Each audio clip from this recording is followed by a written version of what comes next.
அப்பதான் இலை போட்டிருப்பாங்க. ஆனா நமக்கு பின்னாடி 2 பேர் நிற்பாங்க. இலை அப்பதான் போட்டிருப்பாங்க, இனிமேலாம் எல்லாம் போடணும். அப்படி ஒரு நெருக்கமான இடத்துல போய் நின்று நம்ம சாப்பிட வேண்டிய ஒரு சூழ்நிலை. அந்த நேரம் தான் இப்போ என் கையில் கொடுத்துருக்காங்க. அப்படி ஒரு நெருக்கமான நேரத்துல தான் சத்தியத்தை நிறைய பேசணும்னு ஆசையா இருக்கு, மனசெல்லாம் ஆசையா இருக்கு. மனதார சத்தியத்தை பேசுகிறவனே அப்படின்னு வசனம் சொல்லுது. நான் மனதார பேசணும்னு ஆசைப்படுறேன். யாருக்கு பேசுவேன்?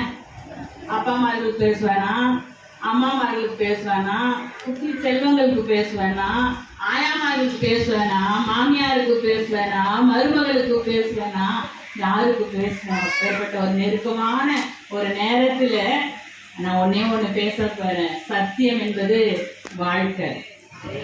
அது வாழ்க்கையில கொண்டு வந்துட்டான். சொரக்காய் கூடையில இருக்குது, சொரக்காய் செய்யணும், சொரக்காய் கூட்டு செய்யணும், சொரக்காய் கூட்டு செய்யணும், சொரக்காய் வராது. அது எடுத்து வெட்டி செயலாய் மாற்றும் போதுதான் சொரக்காய் வரும்.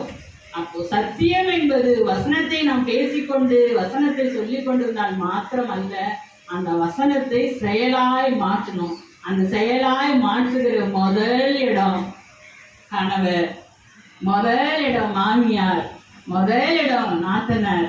இதெல்லாம் நாம் பயிற்சி எடுத்து வந்து நல்லா நூடுல்ஸ் ஆகி நொந்து நூடுல்ஸ் ஆகி பல அனுபவங்களை நாம் பெற்று வெந்து எப்படியோ வரும்போது தேவனுடைய வார்த்தை சத்தியமானவர், வார்த்தையா இருக்கிறாரு. அவருடைய வார்த்தை என் வாழ்க்கையில வரும்போது என் வாழ்க்கை மாறினது.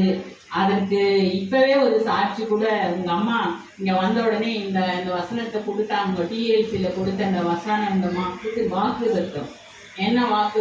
அவர் உன் வாசல்களில் தாழ்பாடுகளை பலப்படுத்தி உன்னிடத்தில் உன் பிள்ளைகளை ஆசீர்வதிக்கிறார்.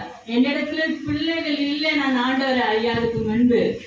இப்பவும் என்னிடத்துல என் மாம்சத்துல பிள்ளைகள் இல்லை, ஆனால் என்னை சுற்றி என் பிள்ளைகள் இருக்கிறார்கள். என்னை முதல்ல அம்மானு கூப்பிட்டது ஏஞ்சல் தான். என் அம்மானு கூப்பிட்ட ஒரு பிள்ளை இல்லையான்னு ஏங்கி தவித்து இருந்த எனக்கு அந்த அம்மா ஃபோன் பண்ணி ஆண்டின்னு கூப்பிடுவாங்க. ஃபோன் பண்ணி உங்களை நான் அம்மான்னு கூப்பிடலாமா? அதுக்கு தானம்மா நான் காத்திருக்கிறேன். இன்றைக்கு அநேக பிள்ளைகள் அம்மா என்று அழைக்கும் போது என்னுடைய பொறுப்பை நான் உணர்கிறேன். எல்லாரும் ரொம்ப நேரம் உட்கார்ந்துட்டதுனால ஒரு சின்ன காலை ரிலாக்ஸ் பண்ணுறதுக்கு மேத்யூ அவர்கள் ஒரே ஒரு சரணத்தை பாடுவார்.